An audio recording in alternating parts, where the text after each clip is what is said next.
Hello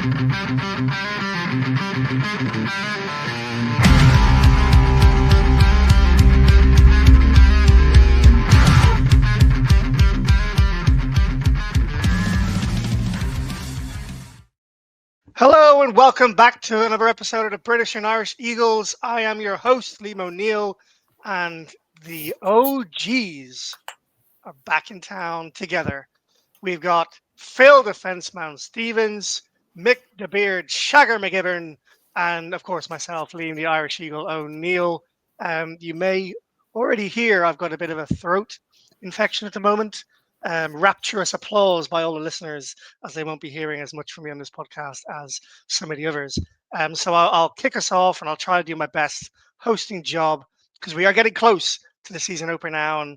And basically, Mik and Phill said, "Man up, will you? Get yourself a whiskey with some honey." So that's exactly what I've done. But listen, before I go any further, Phill, how are you, sir? I'm good. This is going to be an interesting episode, isn't it, Liam? With this sore throat. I mean, it's going to be like one of those. Was it like the fraud TV fraud shows where they catch people out, like someone who's been claiming benefit checks for being in a wheelchair for so long, and then they're caught doing the jive down the local pub. It's going to be Liam's got a sore throat and he can't host the pod tonight. But see how long. Keep an eye on the timer on your player listeners, because I'm sure it'll get to about minute 55, 56, and then go, oh yeah, I'm supposed to have a sore throat, and I'll have to take the reins about that time, I'm sure. And I'm looking forward to and Mik's back. So what could be better? I know, and you 55, 56 minutes. I think you're giving generous predictions there. It might be a little earlier than that. Mik, your beard is looking sensational, sir. How are you? I'm good, man. I'm good. Very good. It's nice to be back on the podcast. It's been a while. Not since I've done my college sort of podcast to the road to the draft series around January, February, March, around that time. Not really been on the airwaves, so glad to be back. I've got a whiskey in hand. It's nice to be back in the sort of next man up, the way it was in the old days. So it's nice. I love it. Nice.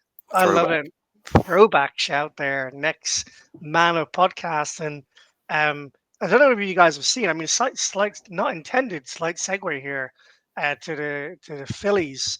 There's a lot of talk about the 2017 Eagles being the 2025 Phillies with all of the injuries going down and this next man up mentality.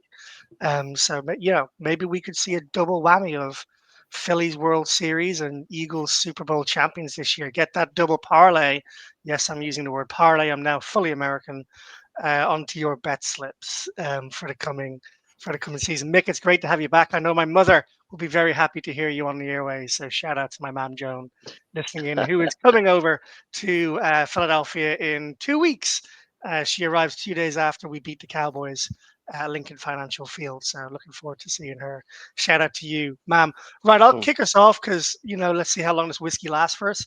We're gonna get into the 53-man squad today. We're gonna really dive into who we think is gonna make that squad and who we think is gonna be cut and or traded, as some of us may have a trade in their predictions in the coming days before the first game of the season. But before we do that, I just want to give a bit of an update on the first ever British and Irish Eagles member live at NovaCare Centre this week during training practice. And I'll give a bit of an overview, guys, and then Phill, Mik, if you've got any questions you want to throw at me and ask me about the training session, then please do. But one of the biggest things I took away from training camp, aside from the fact that I'm a midget in comparison to NFL football players, is the fact that the Eagles' running back room is unbelievable. Like it looks to me in real life like we had 3 RB1s, and I'm not. AJ Dillon looked as fast as Saquon Barkley. I know he isn't, but he looked as fast as Saquon Barkley on the field. And like Quadzilla, and everyone's talking about like the legs and how big they are. In real life, it's not like you're like they're not real. They're genuinely like this size. It's unbelievable, and see him breaking through tackles at speed and pace. It was genuinely frightening to watch. There was one play where AJ Dillon broke off a kind of inside left lane channel, and Sirianni blew the play dead because they were in a 35-yard line drill to get into the end zone. He blew the play dead for a 4-yard gain. That was it. He was gone to the house. He was barely touched. Like in if that was a real game, he was going all the way. And it was electric. Will Shipley, old Bill, out the backfield, caught everything. You know, it was like he had sticky gloves on every time the ball went to him. Jalen had a number of very nice check down throws, like screens but not screens, right? You know, check down like screen but with no defender in front of him, and got first down yardage nearly every time.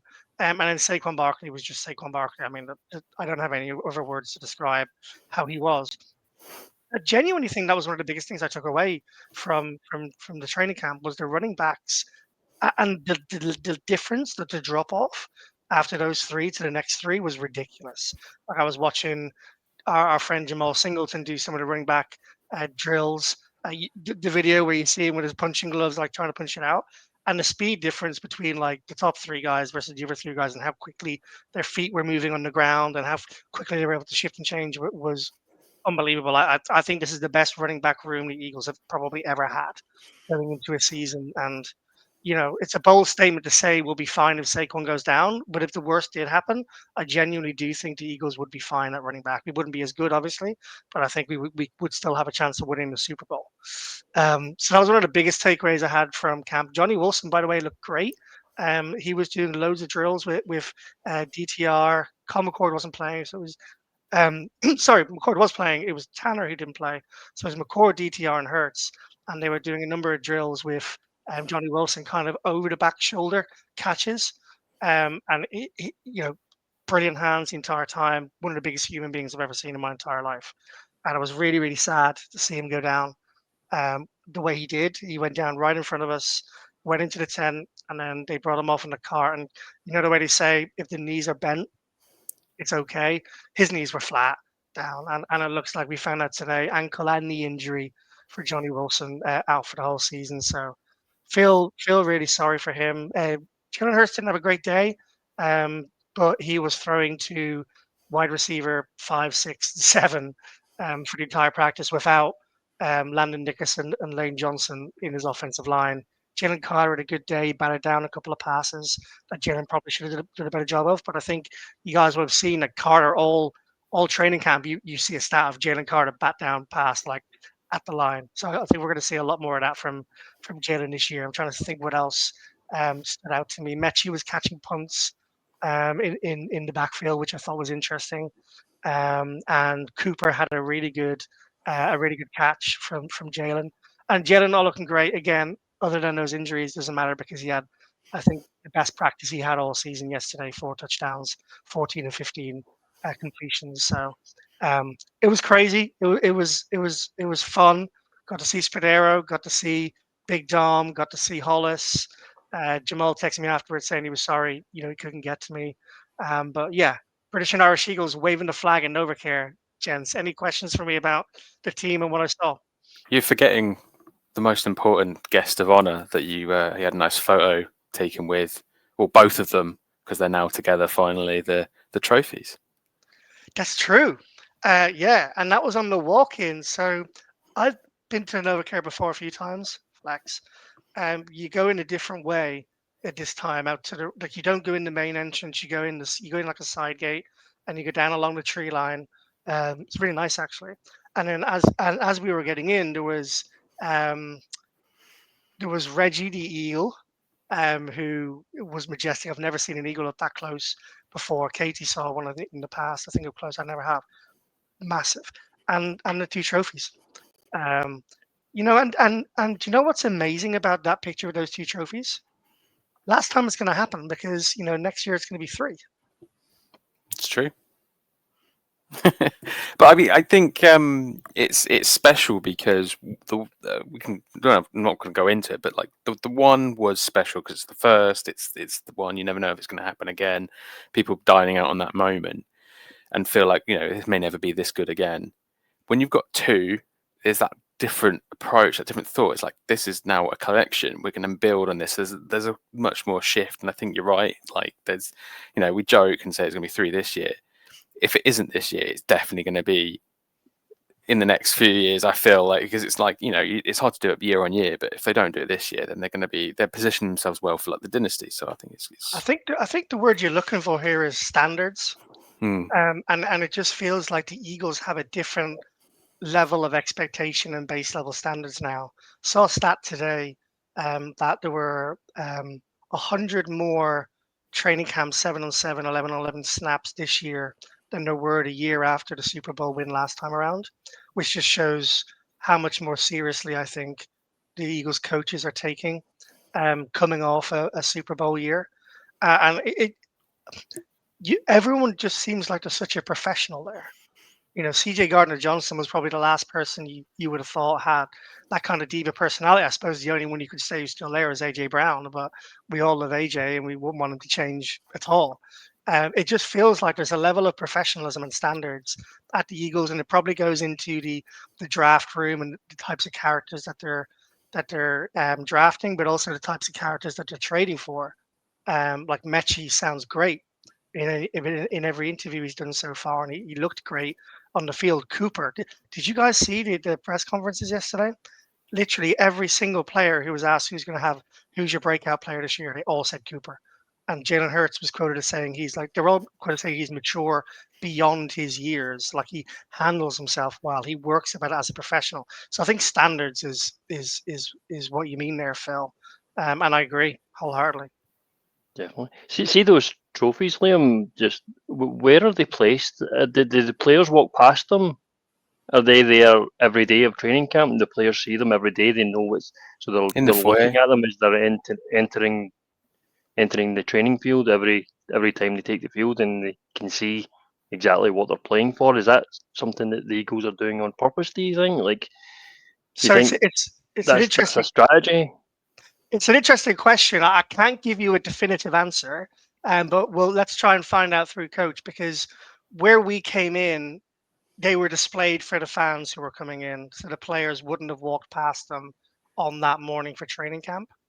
Um, but it's an interesting question as to where they would be on a game day or in practice during the week, where they're not allowing fans in, because they only allow fans in preseason practices. They won't allow any in during the regular season.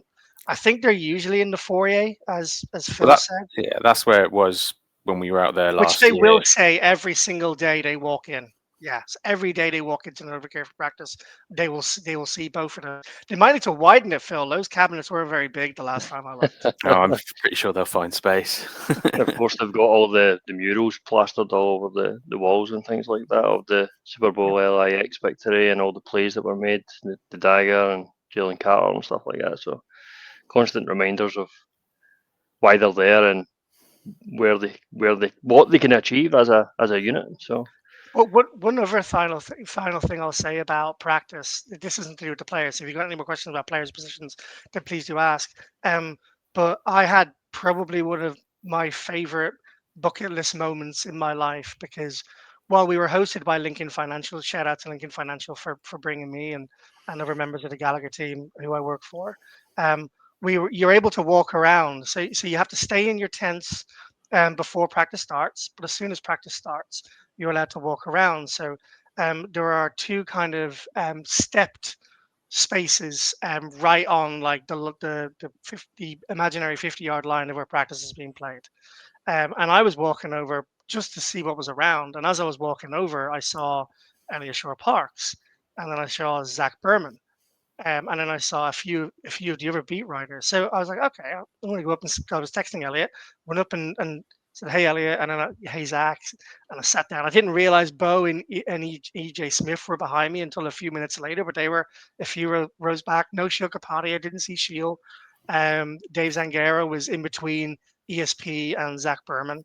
And as someone who did journalism at university and is passionate about sports journalism and news, etc., for about 35, 40 minutes, I got to sit right next to them and just listen to the way they were all engaging with each other and the way they were like tracking what was happening on the plays. Because it was like, was that given as a touchdown? Oh no, they flagged it dead. All about like the stats and what was happening. And it was really interesting to see them all helping each other out as to what happened. So there wasn't this kind of, I don't know, schoolyard park fight to get the best quote.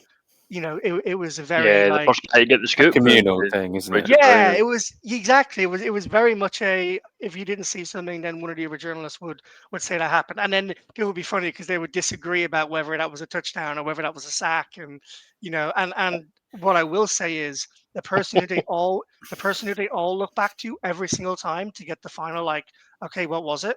Was Bo.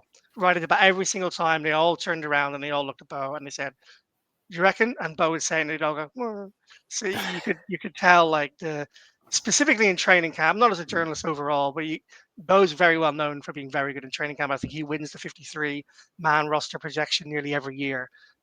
So that was just a really cool moment for me, kind of living out like a childhood dream, feeling like I was one of them Yeah. because I chimed in a couple of times and like gave my opinion because a couple of them knew me. That was pretty awesome. I do have a question. It's kind of related to you being there, but also to you as well, Mick. Last year, I remember following Elliot Shaw Parks' stats as he's done again this year. Get grades Jalen Hurts every practice, gives you an update on touchdowns, interceptions, and the grade. Last year, it felt very much that people were keenly following it because of the no interception thing, that Jalen didn't throw an interception in training last year. This year, because of obviously the Super Bowl, but also because of Jalen's now stature, he's getting the recognition. He's finally won the Super Bowl. He's achieved the pinnacle of his sport. He hasn't had great stats, as you mentioned, apart from the last day was good. Was his first A, I believe, from Elliot Shaw Parks, A plus. But for the rest of the days, there's been some C's, some D's, and B's, minuses, and stuff like that. But it doesn't really feel like anyone's worried. And for me, I'm guessing that's partly because of the Super Bowl. People don't feel like that's as important. They're not as worried about microanalyzing everything that Jalen's done in training camp because they almost just know Jalen is the guy now. He's done it. He's achieved it. But from being there, Liam, at training camp and listening to the guys, like you said, the nuances. Was there any kind of like discussion the question for you, Liam, is was there any kind of did you catch any snippets of Jalen's not looking great this year? I'm worried It's a great question. comments, and Mick from a more distant perspective, like what's your perspective on that kind of notion? So, Liam first.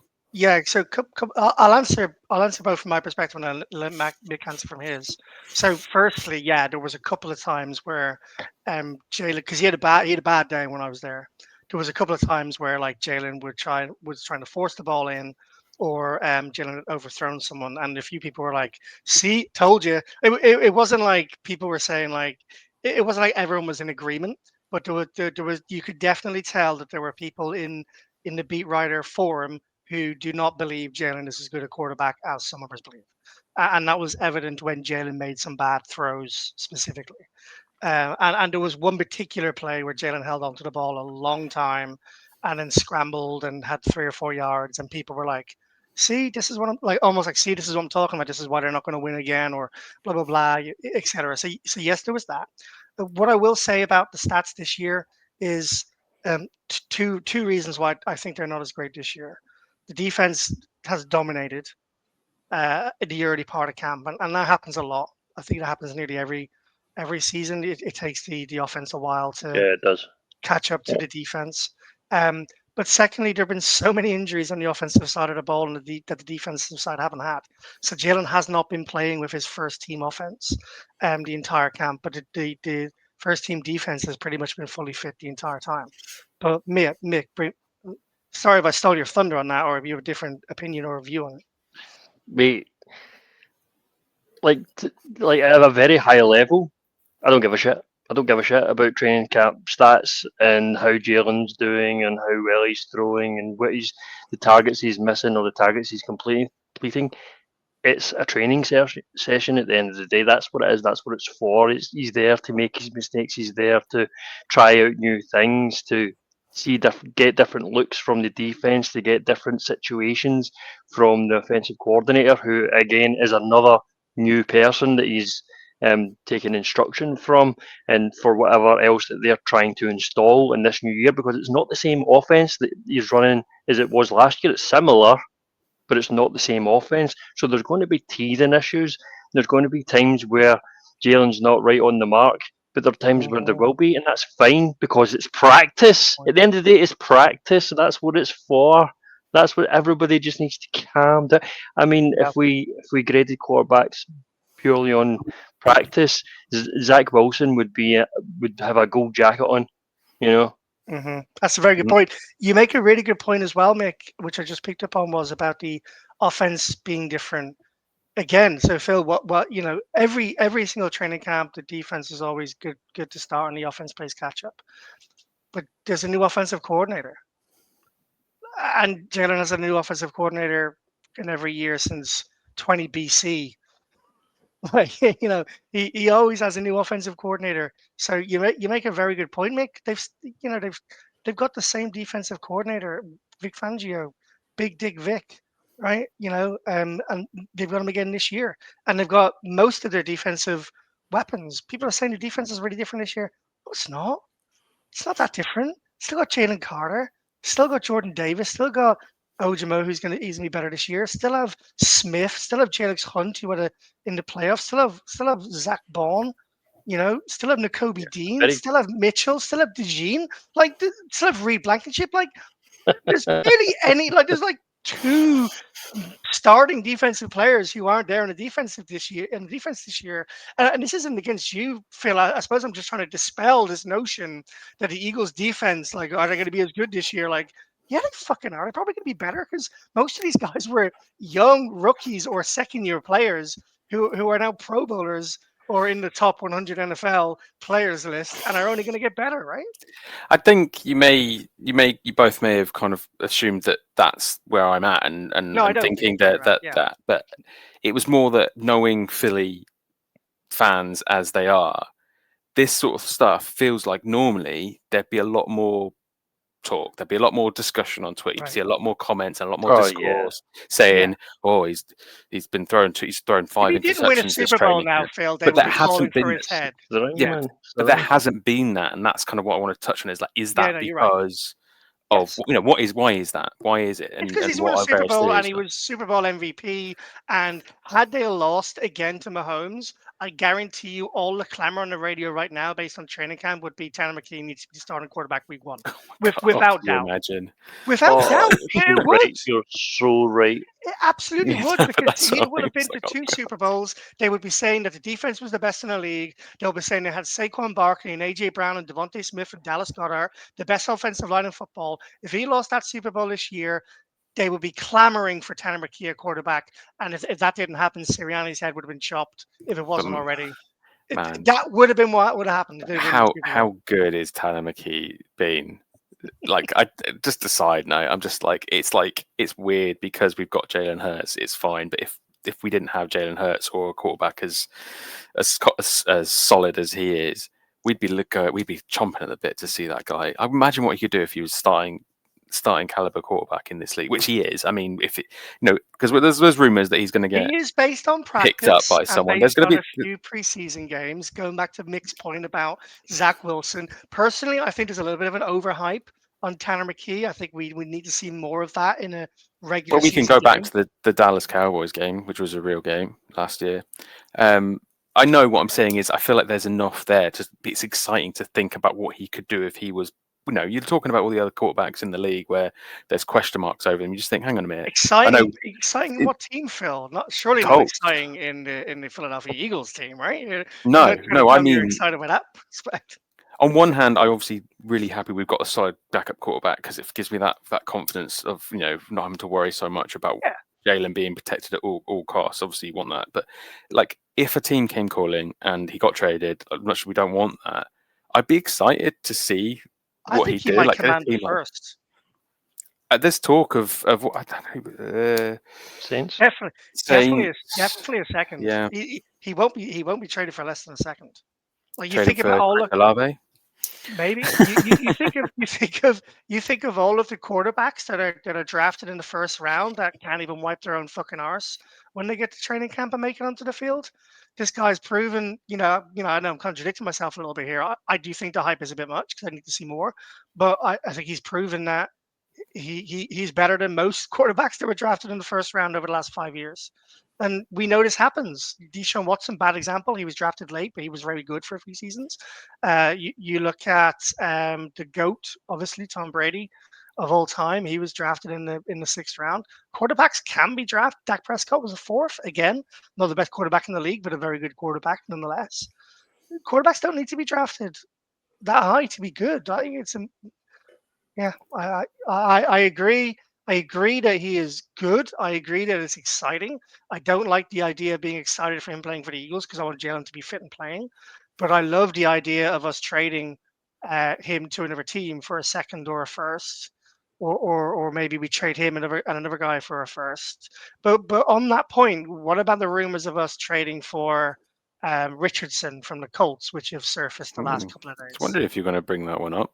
I like the idea of us having Richardson on the team. I'm not talking about realistic and hypotheticals. I'm just saying, I kind of said it even before this stuff. I was like, he's the sort of guy who needs to be behind someone like Jalen and he's young and he's got so much time to learn. I really feel like he is in completely the wrong location. He's been thrust in. I'm curious to see if that were to happen. I wouldn't be entirely upset. Like I said, if you went to the Colts and we got Richardson in return plus a fairly high draft pick, I wouldn't say that's that's a bad bit of business. Although Think people are Tanner would saying, be worth more than Richardson in the trade? Is that what you're saying?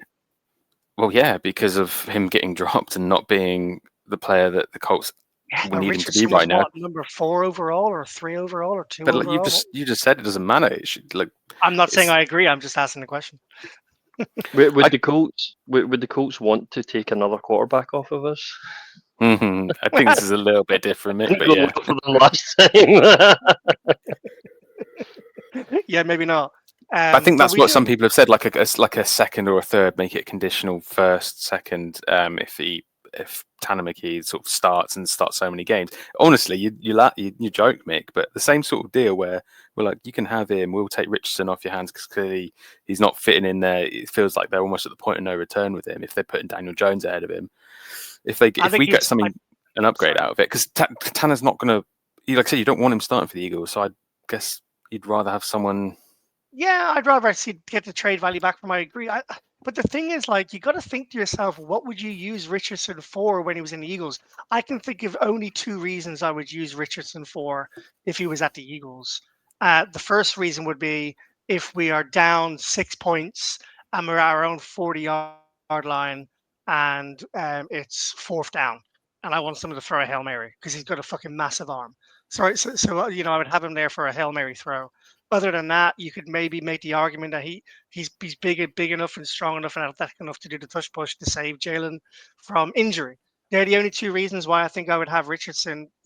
A massive long throw and a decoy, but I don't see the value in that. I'd much rather have a pocket precision passer, 6'5" or 6'6", whatever Tanner is as the backup quarterback. I don't see the value in that for the Eagles, unless how he fleeced them for some reason, and I we think got. that's essentially where it lies. It's like we'd only do it if we got a hell of a haul back and someone like Richardson. We wouldn't just do it like for like. No way in hell.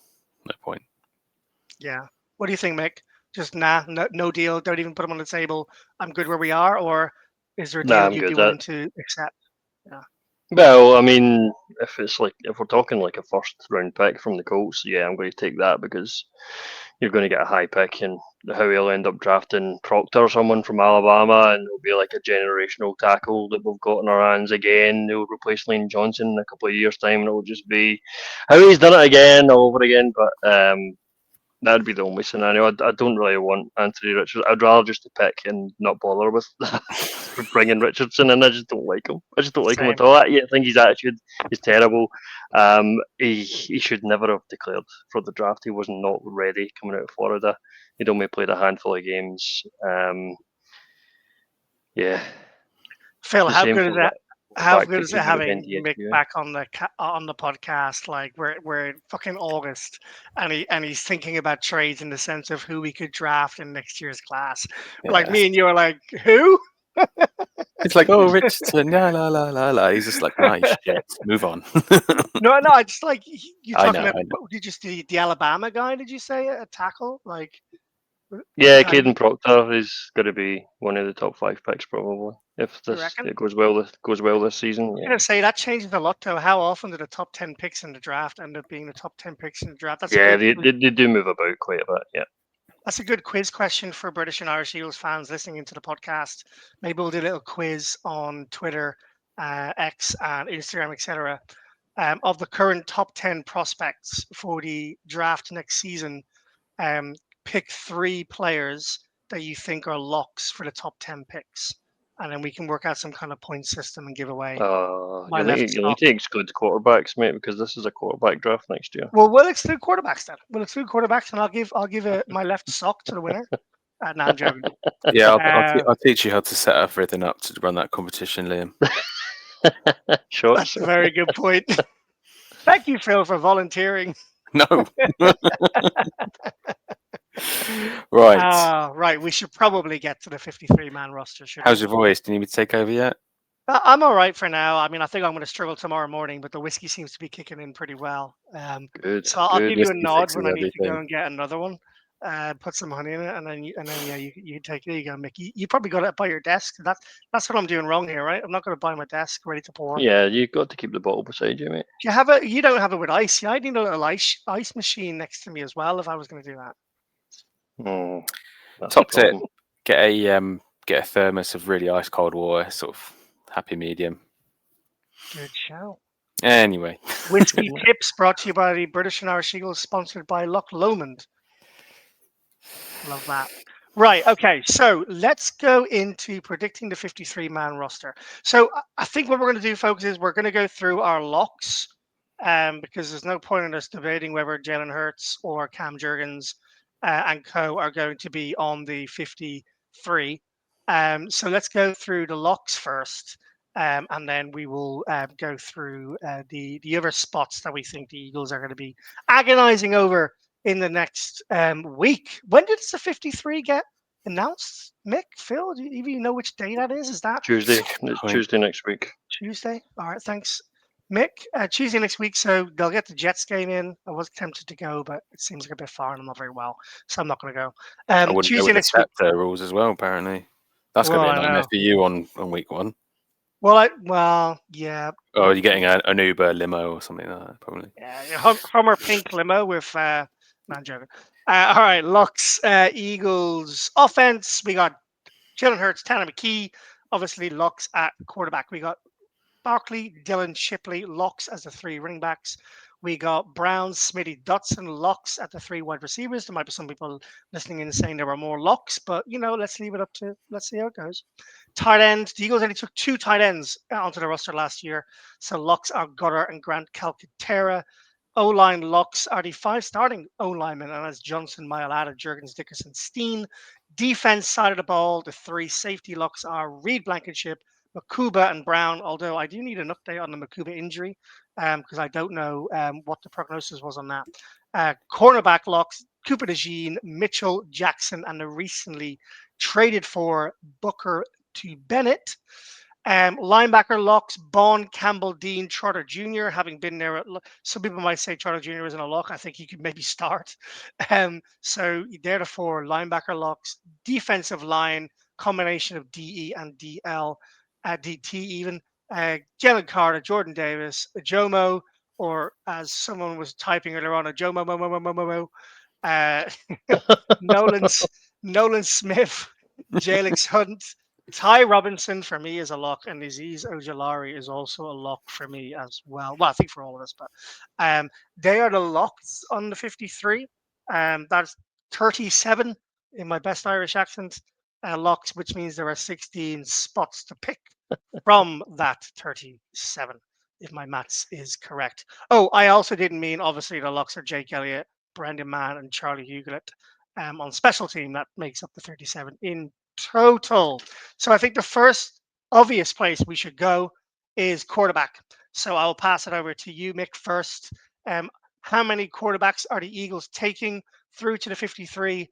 And who are those quarterbacks you are naming outside of Hurts and Tanner?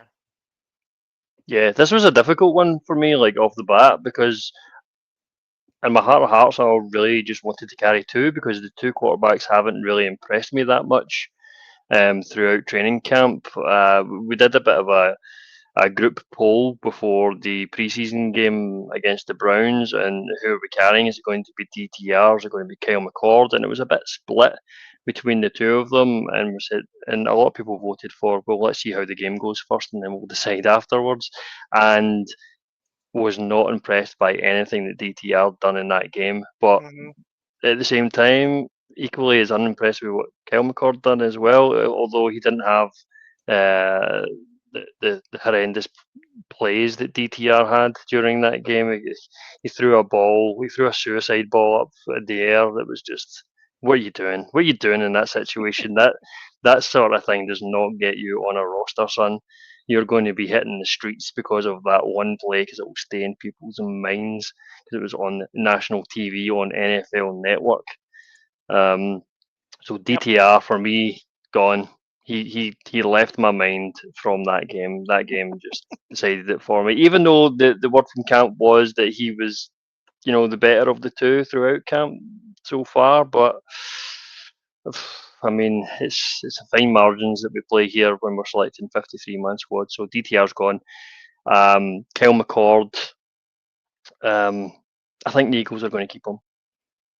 Personally, I probably would edge on the side of not keeping him, but I think the Eagles will keep him because they like having their quarterbacks. They drafted the guy, and I think they've got him for a certain number of years. They can control him. He's cheap, all that sort of stuff. So I think they would like to. They'll definitely have three quarterbacks at some point on the roster, because if the worst happens to Jalen, Yep. something happens to Tanner's out there, you need another quarterback dressing. You can't be pulling him off practice squads because quarterbacks are too valuable. So going to have to Agreed. carry Kyle McCord.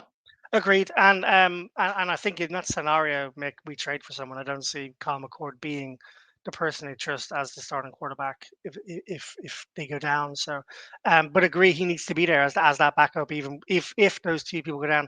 No point in us spending too much more time on this because both me and Phil both agree that Kyle McCord is the third quarterback that I go through. So we are in agreement. If you're looking at our little page here, Mick and Phil, if you scroll down to Phil's list, I've done a little color coding We'll for who have we're you. picking. Yeah, so purple is black and blue is Phil. Purple is me. Sorry, purple is Mick, and orange is you. Me, Mick, Liam. Jesus Christ, orange is me, purple is you, black and blue is Phil. And for those listening in, we'll put a No, graphic out so you can see what we're doing. I'll let you. We'll put a graphic. Michael, if they end up doing all this. There you go. Yeah, absolutely. Exactly. All right, well, let's go to the running back room. Our locks are Barkley, Shipley, Dillon. And so I'm gonna. This is running back slash fullback, just for everyone's knowledge listening in. It's They're important, distinguish. it is a very important distinguishment. So the three running backs are Barkley, Shipley, Dillon. Phil, I'm going to pass it over to you for a second while I go and get some honey. And then yeah, let's. How many are you keeping? And what are their names? Yeah, so we're going to be keeping the three of them. I think that's been pretty clear early on. We've had a couple of good outliers that may make their way on, but I can't see it happening. You're not going to get more greedy than the three we've got. You'll be hoping that some of them make it through waivers and bring at least a handful of them back onto the practice squad. So I don't think there's much to discuss here. But I know what Liam was referring to is bringing Bim Van Sumeren across as a fourth in this position group as obviously the fullback. For me, I feel like I don't think there's enough of a risk that he's going to get picked up off waivers. And also we brought in, I can't remember what the guy's name was. Who did we bring in to replace BVS last season? I want to say Overshown, but I don't think it's Overshown. I think that's someone else. Yeah, it's not. There was a guy. Anyway, yeah, it's gone. We bring him in. It feels like the fullback is like it's more of a position than a person. Like if you're going to bring, the Eagles didn't really start experimenting with it until the last couple of seasons or the end of the season before last. So I don't feel like it's worthy of a roster spot. I feel like we can either get BVS through waivers, or we'll just maybe experiment with picking someone else up. I think it's not really worth wasting a spot on. But Liam, do you want to vouch for your guy? Well, I mean, so are you just taking 3 running backs through, Phil? Yeah, I'm just taking 3 running You're just backs. Yeah. taking 3. Yeah, I mean, I'm taking BVS all day, and he's a lock for me. I don't think there's a question about it. And it's not just his ability at fullback, and we're going to have agreements and disagreements throughout the year. I completely disagree. I don't think it's a spot for the Eagles. I think they see BVS as very good at this role. I remember speaking to Jamal at the NovaCare last year, saying how Yeah, hang good. on a minute. Insider knowledge, insider knowledge, That's a good insider point. Like, trading. we're immediately up against, aren't we, Liam? Because everything we say is going to be like, well, I was at the Novaco and I heard That's this. that's not that's not yeah, that's a fair comment, but that's not the reason why I think it's a lock. The reason I think it's a lock is for his ability on special teams and also his ability to move into linebacker, which is what his trade was before he moved to fullback. So I just think I see BVS as like the James Milner utility guy on a football squad who can fill in at like right back, right midfield, center midfield, left midfield. I think he's a valuable member of the team. So for that reason, for me, and I think probably also for Mick, BVS is a lock.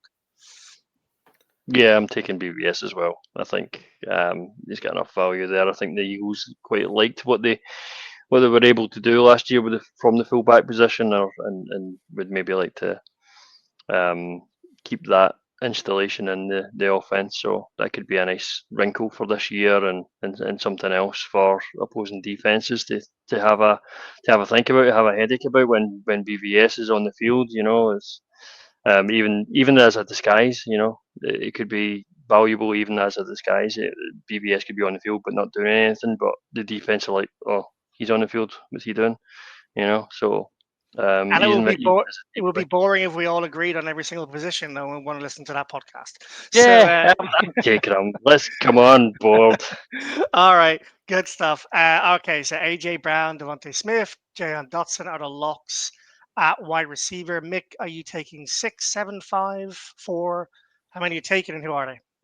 Wide receivers. Mhm. Let me count them. I'm taking 1, 2, 3, 4, 5, 6 wide receivers on my 53. Make your case for them. So we've got AJ Brown, Devontae Smith, Jan Dotson, which were the locks. I'm going to take Darius Cooper because, you know, we sort of gushed about him at the start of the podcast. I don't think I need to go on about it. I think he's done enough. He's made enough noise in the Eagles camp and possibly nationally as well now.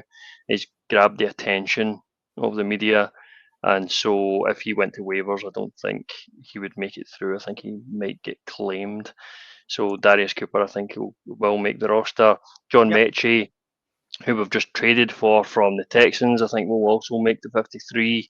How he doesn't make trades for no reason. I think he could be a valuable asset, owing to the fact that Johnny Wilson has gone down and we need maybe another blocking type receiver as well. I know Johnny Wilson may not have the frame for that sort of thing, but he is feisty.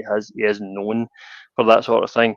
And finally, Anais Smith, I will carry on to the roster because I think he's made quite a lot of plays during training camp and through the 2 preseason games that we've had so far. I think he's had touchdowns on both games. He seems to be building up a bit of a rapport with the team. So, and he's got ability on punt returns. So, yeah. Well, the famous Meatloaf song, "You Took the Words Right Out of My Mouth." I I have thought we would say 2 out of 3 aren't 2 out of 3 aren't bad. no, yeah, that's another one. I also have Cooper, Mechie, and Smith. Phil, make your case for only taking 5. It's probably down to the fact that I think it's waivers. I feel like Anais Smith can get through waivers. So I'm all about. I guess I'm probably being too reserved as I usually am. You? Trying to think. Yeah, no, not at all. Like I like Anais Smith. I've just not heard enough in camp, and I feel like it is a very. I love this time of year purely because I like seeing how teams manage it. Like you think you take your best players on your 53. No, that's not the case. You don't take your best 53 players. You take the 53 players that you think are going to get snapped up, which aren't necessarily always your best ones, but there's reasons why vested veterans and so on and so forth. I like sort of seeing how he manages it, and I feel like Anais Smith is one of those guys that they can get through and put on the practice squad and bring up. Yeah, absolutely. I mean, none of us are right here, but I'm going to say 2-0 to Liam and Mik against Phill. I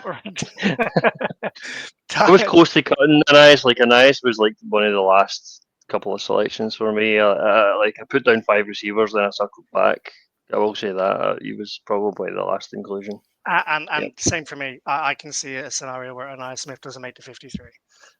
Completely agree. Right, tight ends: Dallas Goddard and Grant Calcaterra coming. I mentioned earlier that the Eagles last year when they took 2 tight ends through onto the 53. Are they taking 2, Phill, or are they taking 3?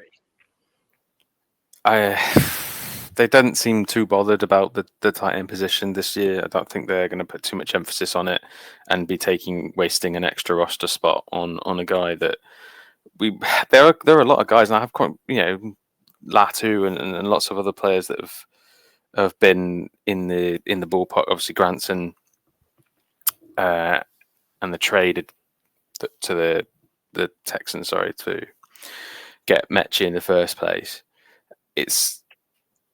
It feels like Calcaterra and Goddard have got it locked, and anyone else is just going to be there for blocking, and you can pick up those guys quite easily if they don't make it through. They probably will, and they'll be brought back on the. Excuse me, listeners. My words are just escaping me at the moment, but they'll get brought back onto the practice squad and be into the squad if we need them later on. It's just again And listen, not. Phill, we got 53 players to pick here. Like, so there's probably some players that we're going to be talking about in DT, Edge, O line, CB that you wanted to get in ahead of another tight end who may not make a difference on the field. So I was hemming and hawing between 2 and 3 myself as well. I went for 3. I brought Granson on there, purely because I think I don't know. I feel like they want someone else who can block a little bit with Johnny Wilson going down, perhaps to play the Johnny Wilson wide receiver-ish role. I don't know. What about you, Mik? Are you 2 or are you 3? I am 2. The problem is I think we lifted a couple of tight ends off the street during the off season, and I wasn't particularly impressed by either of them, and I didn't really hear a lot during training camp as well. Like, talk about Granson and we talk about Harrison Bryant, who we traded Harrison Bryant. And Granson, I don't think he's done enough to warrant a roster spot. I don't see it, even though I'm quietly concerned because, as we know, Goddard can't stay healthy. So we're looking at possibly Calcaterra carrying half of his load, say, potentially. And Yeah. then what if we want to play a 12-man personnel, 12-man set, or put in an H-back, because Calcaterra can't block. So if you need an H-back, you need to go and get another guy, I'm afraid. So I understand why you put him in, Liam. Completely understand. I would have done it myself, but I just don't like him enough to do it. I don't like him either, and I nearly put EJ Jenkins in as my third tight end. He's a bit of a fan favorite of mine. Kind of wide receiver, tight endy, kind of body. He looked massive, by the way, in training camp. EJ Jenkins is huge. Um, I was sat next to Molly Belmont, who works in the Philly area, who was also there with me, and she she said, I said, what are your thoughts? She said, well, Dallas Goddard isn't as big as I thought he would be. Again, Dallas Goddard was stood next to EJ Jenkins. Dallas Goddard's a big man. EJ Jenkins is a big body. And I nearly took 4 tight ends onto the team. I nearly took Granson and EJ Jenkins as well, but I didn't think that was realistic for Howie to do, especially with me taking 6 wide receivers and his want and need to have depth at the O-line and D-line. So I'm the only one who took Granson through to the 53. I'm okay with that. Mik, one of your specialities here, offensive line. Let's pass to you Is to give us specialities compared to me and Well, it Phill. certainly isn't ours, Mik. Don't worry. you gotta. There's levels here, right? So offensive line. Who are you keeping on the 53 on the offensive line, Mik? Man, one of these guys was my very last pick on my 53. I've carried, hold on, 1, 2, 3, 4. Great podcasting, by the way, me counting up my picks. Okay. But People might need to 11 offensive. I have taken 11 offensive linemen. So we have our 5 starters, who I won't bother naming. But then I also have Brett Toth. I have Drew Kendall. I have Matt Pryor, Trevor Keegan, Darian Kennard, and I have Miles Hinton as well. So just depth along the offensive line. I think we've lost a lot in the off season, to be honest with you, Liam. And I'm low key worried about it, especially how they've performed in the preseason games. The backups, And in training camp. offensive, and in training camp, the backup offensive line, because we're sort of known to have, the next generation of offensive line players, guards and tackles. We've got a plenty in reserve who are just going to be the next superstars in the league because we've got Jeff Stoutland. But Yep. they've just not. I've just not seen it. They've just not performed. I've been a bit disappointed in how it's come out, but I think we still need. We've lost guys, but we've not replaced them with quality. So we've just gotten a bit worse. But I think we still need to carry a lot of these guys because, as you know, it's still defensive line's a position of strength for our team. Like everything evolves around the offensive line being good, and yeah, I think we need more rather than less. And I think I might have lost this one in terms of the amount of offensive linemen that we're bringing in. So I had Tough, Kendall, and Kinnard the same way you did, but instead of Hinton and Keegan, I had Matt Pryor as the swing tackle, and I also had Green, just because of the I took Pryor. You took Pryor? Oh yeah, that Mhm. was just sorry. You took Pryor. I only took 5, so I took Green as my fifth. But I So you also took 10 in total? Yeah, I took 10 in total. Yeah, I took 11. uh, Yeah. you took 11. Phill took 11. Phill, you've got Steen, Kinnard, Pryor, Williams, Green, and Lamb. Correct? Yeah, but I'm now realizing I probably wanted to put Toth and I completely forgot about Toth. So there's a You'll chance that I might be. take out Lamb or Williams. Well, been trying to look at the color coding on this sheet and work out exactly whether you guys are going to go over your 53 and whether I'm actually got a spare spot I could maybe look. So I might put Toth as an 11th for now. If that. You've already got 11, so that would be 12. No. All right, this is a great podcast. We're not counting. It's definitely not. There is 11 there now It's with 11, Toth yeah, added. yeah. So. Yeah. But the big thing I think here, fellas, you got Lamb and Williams both making the 53. Neither of whom me or Mick have, but then neither of me or you have Hinton making the 53. So that's interesting, and it'd be interesting. Go ahead. It's because Williams is a bit of an unknown, but he's had a relatively good. He's had enough of a good camp for being the level that he is. I feel like I want to take a punt on him. Yeah, and to be honest, now that I look at mine, I probably would like Williams in there as well. So it's gonna be interesting because we'll get all of these 53-man squads out, and we'll see who comes up trumps as the winner and the loser when the 53-man squad is released on Tuesday. So there you go, folks. There's the offense 53 side of the ball. Going on to the defensive side of the ball, we will start at let's start at special teams. Just get out of the way. Elliot, Mann, Huglet, all gone. Special teams done. Then let's go to defensive tackle. So, Phill, I will start off with you. Go for your 6 defensive tackle positions. So we've got our 3 locks. Carter Davis, Jomo, or Jomo, and Ty Robinson obviously has had a good camp, the Vanilla Gorilla. I think that's what he's being called. I like the cut of his jip, and whether he's going to be making an impact or not this season, probably not as much as we would like. But I'm going with Young and Hall as the other guys. To be honest, these are the weaker areas of the squad for me. I'm not going to lie. It's more about the main guys up front and having a couple little flyers in behind. I'm not going to try and pretend that there's a huge amount of thought process behind this one. It's probably best left to you and Mik. No, I think it's a fair call. I had Young in mind, so I had 5 of your 6. I had Robinson and I had Gabe Hall in there with a Joe McCarter and Davis. I took Young out because I wanted to fill in a position. So don't feel it's not a hill I want to die on. To have the defensive tackles. I'd quite happily have Young in there. I think that's plausible.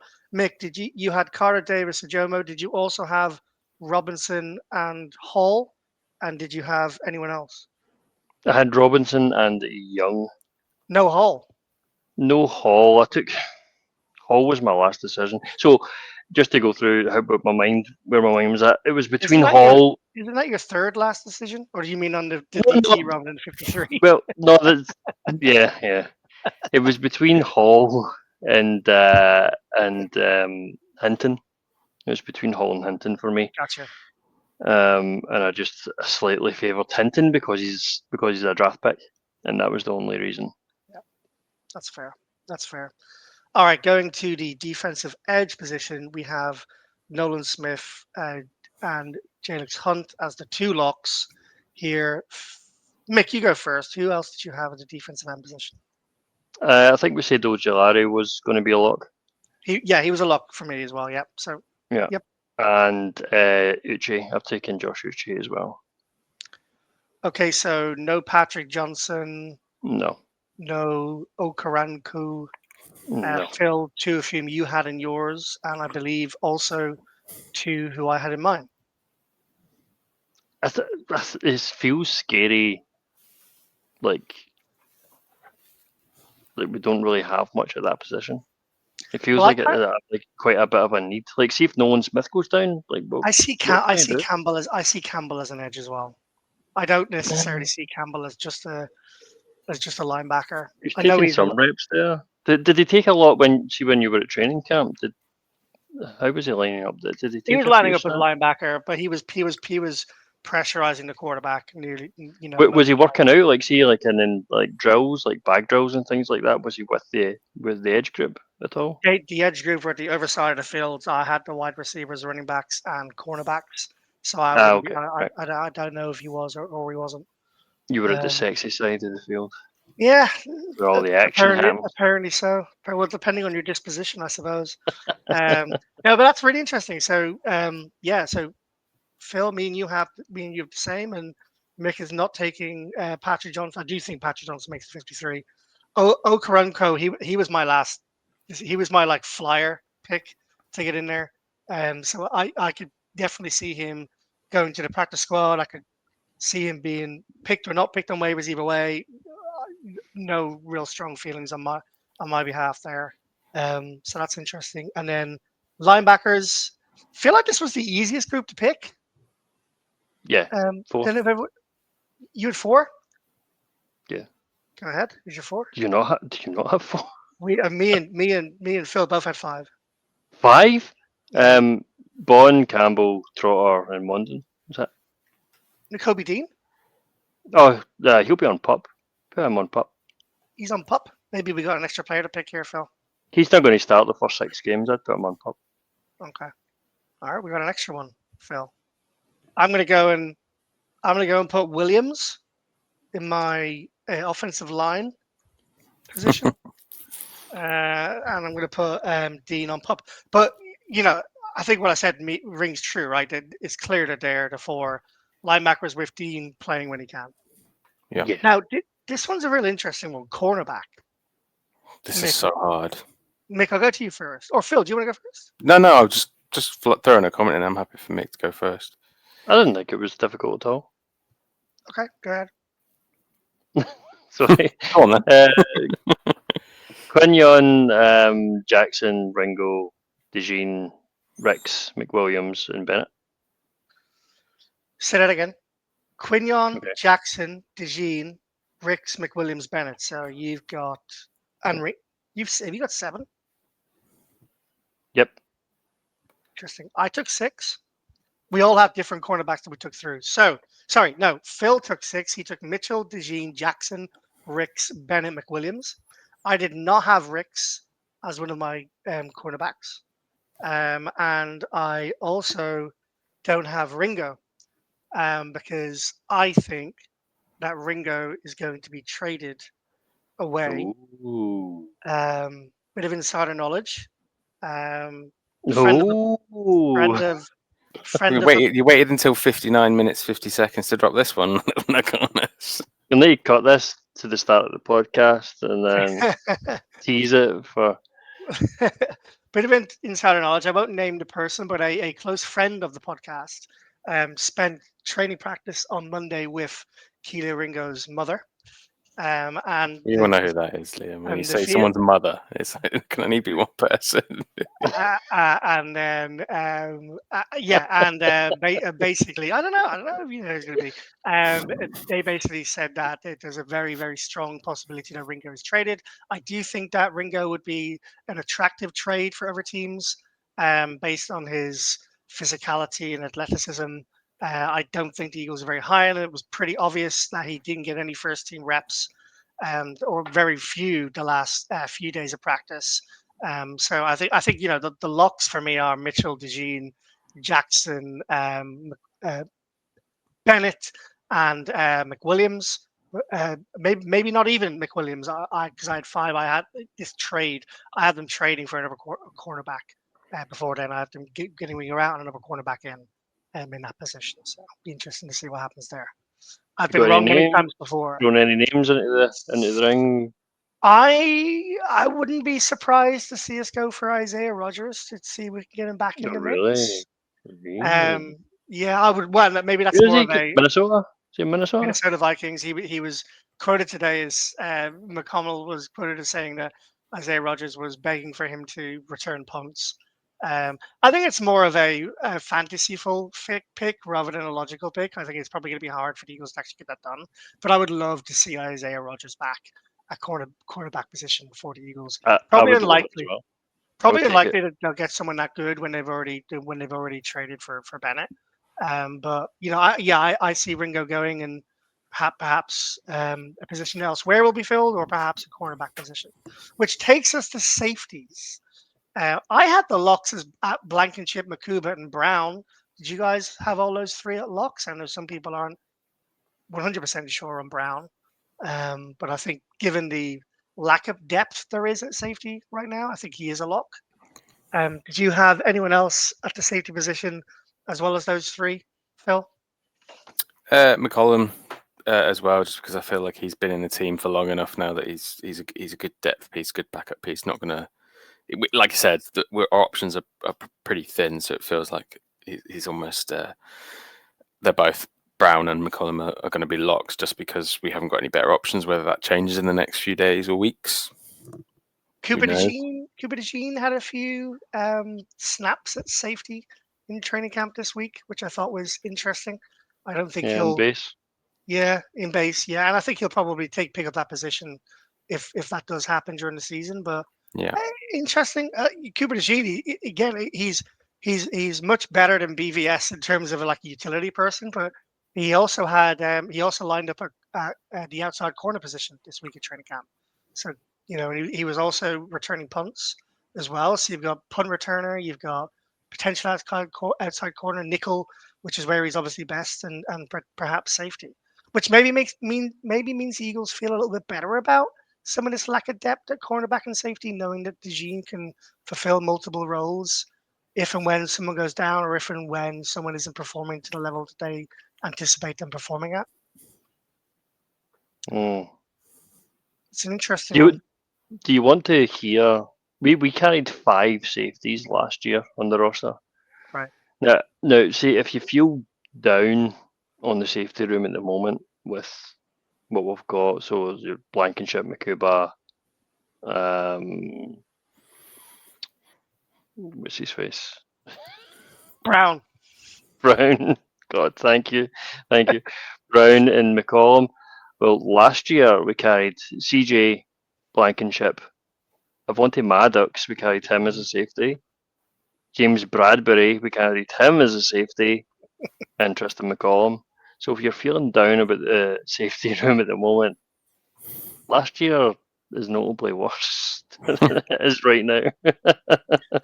It's a fair point. Quick question: do you guys think the defense is better this year than it was last year? Bear in mind now the perception of how good the defense is very different preseason last year to what it was at the end of the season. Right, probably the best defense in the Eagles ever by the end of the season. But you remember the podcast before the season started last year? We were all really worried about the defense and the players we had. So with that in mind, preseason as we are now, do you feel better, the same, or worse than you did about the Eagles' defense last year? It's a very interesting point. Because it feels like in hindsight, you look back and go, we must have been stoked about that defense. Look how amazing it was. But I think a lot We of that were. a lot of that came down to the uncertainty over the defensive coordinator. We didn't know if Vic was going to be good enough, and Nolan it turns out Smith wasn't what he was then. there was questions over Dean, over Smith. Cooper DeJean and Mitchell were rookies. Yeah, there was a lot of uncertainties, and I guess looking at this year, maybe we're more worried because of the losses that we've had on defense, notable names that have left. We've just been discussing a few of them on this pod very moments ago, but I think you make a good point. You probably, if you compared us now to the how we were then, we'd probably say that this was worse. But now we have Vic Fangio thrown in, where we kind of go, well, we know that Vic has the defense modelled in the way that he wants it. He takes no prisoners. So the people that he's carrying are the people that he trusts, and he believes in them. Obviously, not all of them. There's going to be some gamesmanship in carrying people on, like I've said before. But you know that the doubts that we have this year and the doubts that we had last year are different, because this time the doubts are mitigated by Vic. For me, it's a fair point, Mik. That is a good point, because we were coming off of 2023 where we absolutely shat the bed at the end of the season defensively. Remember Drew Lock picking us apart in the Seahawks in Lumen Field? Absolutely. The defense just Bradbury. spread their legs open and just invited everything. Yeah, James Bradbury. But the defense, it was just awful, awful, awful, awful. Sean Desai, it just didn't work. It just didn't work. The disciples, the Gannon, the Desai, you don't need the disciples. You need the Jesus. You need the Fangio. And that's what we got. We didn't know. We didn't You know. need the Jesus. We didn't know what we were about to receive. And I mean, it's like nobody could have predicted the 2024 defensive season that we had. Like you said, Liam, with the rookies that we had, for those guys to hit the ground running. I mean, Quinion Mitchell, he was the first cornerback off the board in that draft, but you know it was always a discussion between him and a couple of the other cornerbacks. The guy that went to the Lions from Alabama, who I've forgotten his name.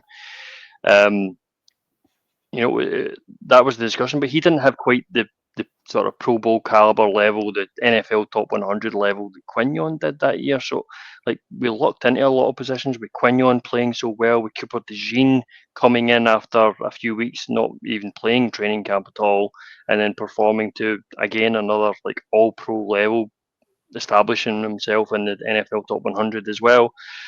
And Zach Bond just came out of absolutely nowhere. He just plucked Unbelievable.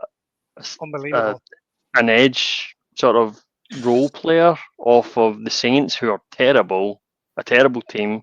He just plucked a player off him, and he becomes no. We'll switch his position. We'll just make him an all pro linebacker. Why not? Why not? It blows your mind. So these things don't happen. Terry and Arnold was the it was guy just you were lightning. Terry and Arnold, yeah, thank you very much. Yeah, but it was lightning in a bottle last year with the defense. And can we carry on? I think we can, because Vic's got a lot more knowledge to impart to all of these guys. Vic has been in the league since since I don't want to disrespect the man too much. I'll stop there. But no, he's got so much more to install in these young guys. As you say, you've got one of the youngest teams in the league, one of the youngest defenses in the league. So I think we can only get better. Like, people are saying, oh, defensives tend to regress to the mean after a year, but I mean, who's to say we can't buck that trend? I think we can. I would love that. A couple of questions then. One from Mike Sewell. Hi Mike. Who wears the green dot this year? Ooh, not even given that a second thought. There's been rumors of Zach Bond wearing the green dot. That was literally that was the first name that was going to come to mind. Yeah. But I guess it's not always about your best defensive player. It's about the guy who's got the greatest vision and the confidence and the standing within the team. So And the I think intelligence. Green dot has a lot to do with like the perception of what's going to happen, right? It's like the quarterback of the, was it Nolan Smith or was it N'Kobe Dean that was given the green dot in training last year? the Kobe Dean N'Kobe. had the green dot, yeah. Yeah, that's what I mean. So it's like that's what I'm meaning is I'm trying to look for the N'Kobe Dean type player, the big mouth, the confident guy that not necessarily was performing the best, but the trust was instilled on him by Vic Fangio clearly to say like, no, you're the guy who's going to be commanding this defense, and who's that guy going to be? I feel like Nolan Smith is a good shout. Like I said, I wasn't sure if it was Zach Ball and Nolan Smith, but I feel like if it was Nolan Smith, he'd be a good shout for that. Yeah, smart guy as well. I think Trotter Jr. is a bit of a sleeper this year. For a lot of people, the Eagles really like him, and not just because of. There's more insider knowledge, is it, Liam? Well, I was speaking to such and such a person. I feel like the water cooler. Trotter is going to have a lot of starts this year. At the linebacker position, I think he's going to surprise a few people. I think he's a smart guy. He doesn't have the athletic traits that N'Kobe Dean has, or Zach Bond has, or Campbell has, but he's smart and he seems to be in the right position at the right time. Be interested to see how that linebacker room kind of fans out as the season goes on. Another question, this one's from me. I would like you both to give me your starting 3 cornerbacks for week 1 against Dallas. Who we obviously know Mitchell and DeJean are locked. So you're asking for the third guy then? I'm asking for the outside corner. I probably should just position it as that. Who's going to line up at outside corner? Is it going to be Bennett? Is it going to be Jackson? Is it going to be McWilliams? Is it going to be Eli Ricks? Yeah, probably not. But who is your outside, or is it going to be Cooper DeJean and they move someone else inside nickel? Who is your outside corner? Mick, I'll go to you first. Well, I think. I mean, it's just. I don't feel confident about. There's 2 real options here, isn't there? It's going to be either Adoree Jackson or it's going to be Bennett. So, like, who do you like more? I don't really particularly like either of them at the moment. But I think I will tell you that during the practice reps while I was there, it was Jackson and Mitchell who were doing the same. Reps. Yeah. But the only thing about Jackson is the apprehension I have about taking Jackson here is what Vic Fangio said about him in the press. Like Harry Roseman chose him. He absolutely just dug his grave for him, and I'm like, well, if Vic doesn't like him, I don't like him, you know. If Vic doesn't trust him, he's not going to be starting. What's the name of the guy we picked up last year to replace Reddick from the Jets? Huff. Huff, right off. Yeah. Yeah, I get 2 similar feelings with Jackson. One, I get Bradbury feelings from the position. He's either going to be like really good this year or he's going to be really bad.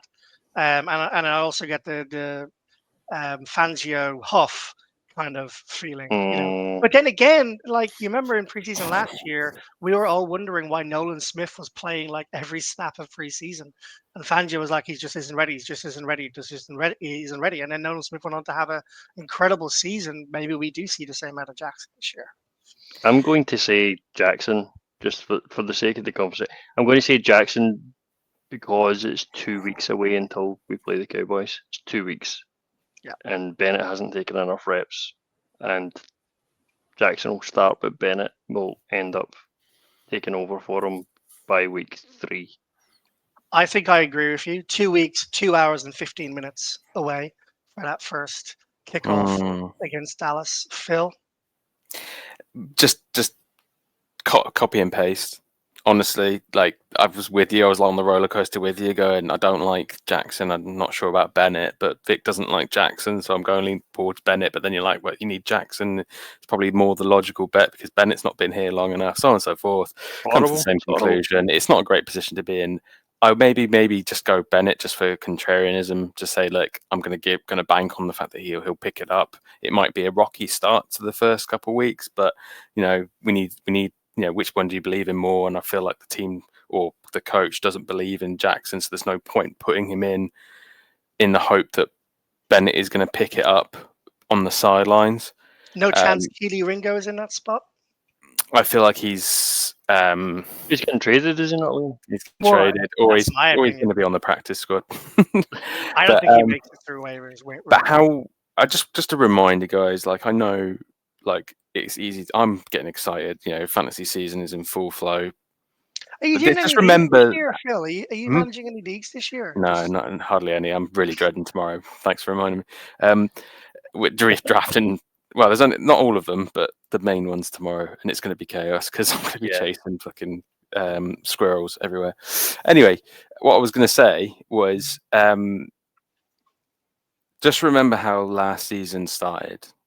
Throw your minds back to the first 4 games, the bye week, and where we were at that point. Just brace yourselves for the first few weeks. It's going to be rough. One way or another, it's going to be rough. Whether there's going to be some defeats in there, I hope not, but it's going to be rough again. It's easy because we're coming in off a high. We're excited. We want to see the Eagles back. We want to see the Super Bowl winning champs coming back, but it's going to be rough because of what we've just discussed tonight, the players, the uncertainties, the coaching. I just kind of want, it's almost like it's okay to not be okay about a couple of things and not over freak out. I know that's what we love to do, but I'm preparing myself to go like, it's going to probably be very similar. We're going to be in like week 4, week 5, week 6, and there's just going to be discourse because people are going to be having different opinions over corrections, wanting to fire people, Tough replace start as people, well. Dallas, trade, everything. It's going to be coming in. Yeah. Let's just try and get through the first 5 weeks. Let's The just try and get calming through that. voice, the calming voice that is needed for all Philadelphia Eagles fans listening in to this podcast. We should definitely clip that as a little montage to go on our socials. Phil, well said, sir. Don't fret. It's a long season. Eagles are still figuring it out. New offensive coordinator, but they still have the stars. They still have the quarterback. They still have the coach. They still have the running back, the offensive line, all of the coaches, positional coaches, and the defensive coordinator. Just take it easy. But I assume you mean not the first game because we're going to kill Dallas, right? Yeah, I mean, it's going to be all hell breaks loose. I really don't want to lose the first game for so many reasons. But let's get through the first game. Let's go 1-0, and then we can survive some turbulence for 2 or 3 weeks, and then we'll hit our stride. It's just kind of a shame we don't have the bye at the same time because that was really super helpful last year, where it gave them a chance, and obviously it was a clear turning point. It's a lot later in the season this year, so if things don't start well, we're not going to have that. So that's probably my only slight difference between using last year as a handrail. Calming influence turns to desperate. That's good. Did you guys see the there was a post put on earlier? I can't remember which social media channel it was on. It was like Dallas dropping the flag first game of the season, and it's 8 episodes of Netflix versus us dropping the Super Bowl flag in the group. Yeah, that all came because whatever the Cowboys account that it came from was just like the Eagles haven't got enough history to warrant an 8-part Netflix documentary. And it's just like, Crazy. but when you're writing shit like that, you think, well, no one's going to have a problem with this. No one's going to be able to contradict this. It's like, well, no one gives a shit. I know. Like, we'll have our 8-part documentary in 20 years' time, mate. Don't worry.